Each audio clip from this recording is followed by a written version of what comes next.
এবং ডিজাস্টারের কাজ, রিকনস্ট্রাকশনের কাজ শুরু হয়েছে। সব বাড়ির জন্য আমরা 1,20,000 টাকা করে স্যাংশন করেছি।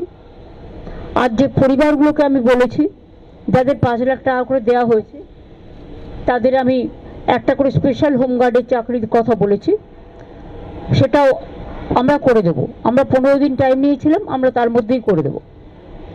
কাজে বাদ বাকি কতটা রিকনস্ট্রাকশনের কাজ হয়েছে, এখনও কতটা সার্ভে করা হয়েছে, কত জায়গা থেকে জল কমেছে, কত মানুষ রিলিফে আছে, রিলিফ কিটস কিন্তু আমরা সব পৌঁছে দিয়েছি এবং যেটুকু বাকি আছে সেটাও পৌঁছে দেওয়া হবে। আর জিআরটাও চলবে, সুতরাং মানুষের কোনো অসুবিধে হবে না।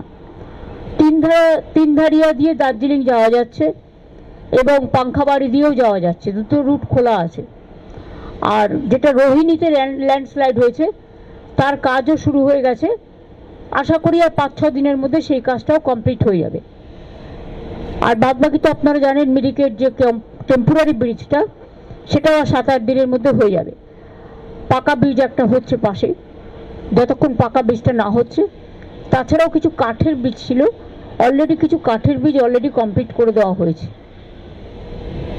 সুতরাং আমাদের কর্মীরা, প্রশাসনের প্রত্যেকটা লাইন ডিপার্টমেন্ট থেকে শুরু করে সবাই মানে জানটান দিয়ে, এমনকি খাওয়া দাওয়া টাইমলি করছে না, খাওয়া দাওয়া করতে পারছে না, পড়ে থাকছে বিভিন্ন অঞ্চলে।